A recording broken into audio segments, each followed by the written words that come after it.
Buenos días, profesora. Yo el grupo número 5 integrado por Leandro Velázquez, Marjorie Guamanchumo, Gino Macedo y la persona que les habla, Jennifer León. Presentaremos la problemática de la violencia infantil contra los niños de 8 a 12 años en las escuelas del Callao, la cual como causas tenemos la pobreza, falta de acceso a la educación, normalización de la violencia, falsas creencias sobre la corrección o educación de los niños y justificación de la violencia. Estas como consecuencia trae la depresión en distintos aspectos de sus vidas, dificultades para socializar en el entorno, miedo y vergüenza como en el desarrollo del estudiante, dificultades de aprendizaje, conductas agresivas, complicaciones para dormir, índice de pobreza en el país y por último intento de suicidio, que es un tema sumamente importante, ya que los niños no solamente al entrar en depresión por sus cambios de ánimos, sino al tener traumas por la violencia, tienden a suicidarse. Un claro ejemplo, tenemos el niño de 10 años que tomó la decisión de quitarse la vida por los frecuentes maltratos que sufría por parte de su madre y su padrastro, un hecho que fue en el lugar de Ucayali. De la violencia infantil contra los niños de 8 a 12 años en las escuelas del Callao en el año 2019 ya mencionado. Santana Sánchez y Herrera, en el año 1989 en México, postularon que cuando hablamos de maltrato infantil se presentan distintos problemas, estos derivados del desconocimiento, de la proporción y la magnitud que puede llegar a tener esta problemática, como las raíces culturales e históricas profundas. Esta diversidad de opiniones en cuanto a su definición y clasificación obviamente detienen y dificultan las investigaciones posteriores. La violencia de por sí es un problema social con manifestaciones frecuentes en nuestra población, en específico el Callao. Según distintas investigaciones, esta violencia infantil se presenta en mayor cantidad de casos contextualizados, es decir, que la víctima refiere a su agresor como una persona de la familia, padre, madre, tíos, abuelos o hermanos mayores. Por ejemplo, Ayala en el año 2015 indica que la violencia escolar, que también es deliberada de este caso contextualizado, es un problema muy complejo, el cual debe ser estudiado a través de distintos enfoques. En sí, la metodología y la perspectiva tienen que ser principales argumentos para poder predominar cuál es la afectación que está teniendo este problema. Tal vez en el ámbito de la salud, un problema médico, psicológico, físico o emocional. En algunos casos de mayor magnitud, psiquiátricos. También desde el punto de la sociología, es como un acontecimiento de índole social, es decir, que dificulta la interacción entre el menor con sus pares dentro del contexto educativo, es decir, sus amigos o compañeros de clase o con sus mismos amigos del barrio o de su comunidad donde resida.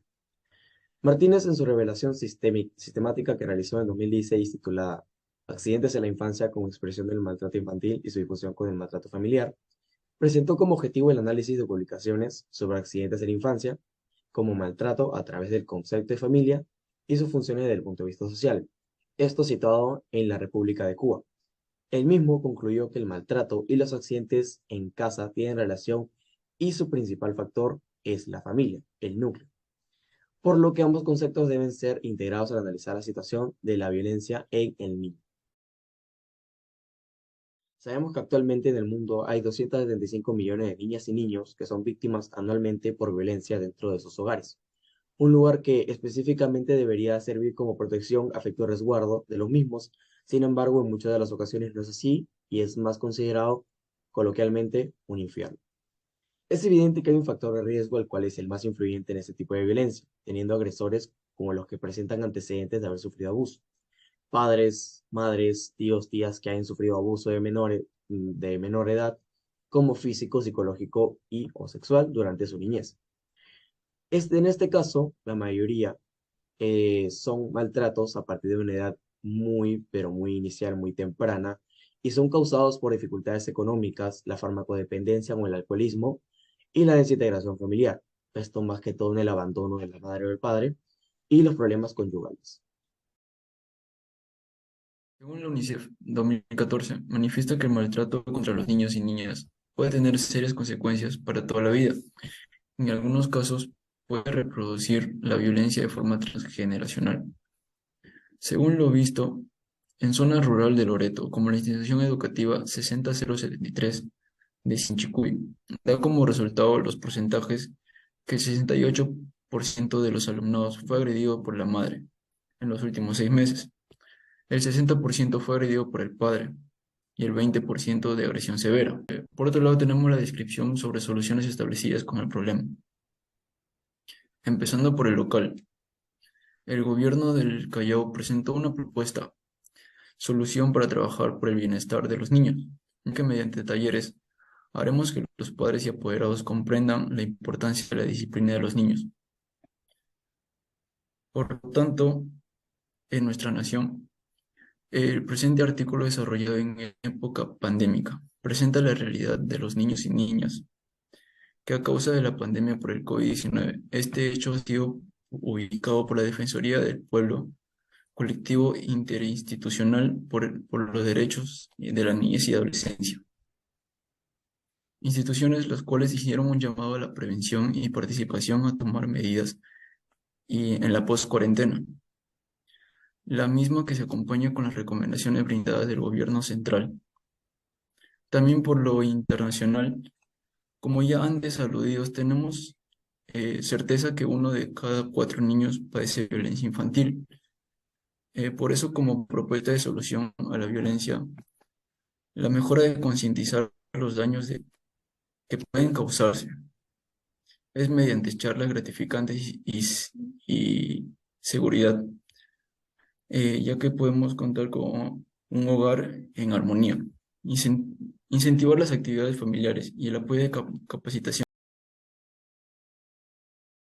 Como pueden visualizar, el gráfico estadístico fue sacado del diario Gestión de Rojas en el año 2019, titulado "Al día 27 niños peruanos son víctimas de violencia escolar", según el reporte Minedu. Elegimos esa fuente debido a que contiene datos importantes que nos ayuda a realizar nuestro proyecto. Pasando a nuestro modelo matemático lineal, utilizamos el 2014 como base, es decir, año cero, y consecutivamente el 2015 como continuación. Aplicamos las dos variables, que forma la pendiente, y obtuvimos 1613. Realizamos nuestra fórmula y es igual a pendiente por x más b y obtuvimos que b es igual a 2029. La proyección 2020, 2021 y 2022, teniendo en cuenta que la variable de 2014 es 0, las variables de 2020 y 2000 es 6, 2021 7 y 2022 es 8, reemplazamos los valores. Y es igual a 1613 por x más 2029. Y obtenemos como proyecciones de los niños violentados. Como resultado, nos dieron los siguientes datos. 2020, 11.707, 2021, 13.320 y 2022, 14.933. Ahora, pasando a nuestra regresión lineal, utilizamos álgebra clásico y efectuamos esta regresión dando r al cuadrado, el valor de 0.6335.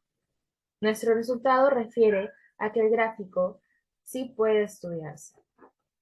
Como pueden visualizar también en pantalla, obtuvimos los datos teniendo en cuenta que se planteó el modelo de regresión de y es igual a 1035.25x menos 20.082.473.57. Para el año 2022 tendremos un aproximado de 10.811.9286 o en un número entero, 10.812 casos de niños violentados. Ahora pasamos a la variación porcentual. Obtuvimos 4.43% en aumento. Es decir, que durante esos años hubo un incremento de casos de violencia contra los niños del Callao. De solución. Dile no a la violencia infantil. Como objetivo tenemos comunicar sobre los tipos de violencia y cómo combatirla,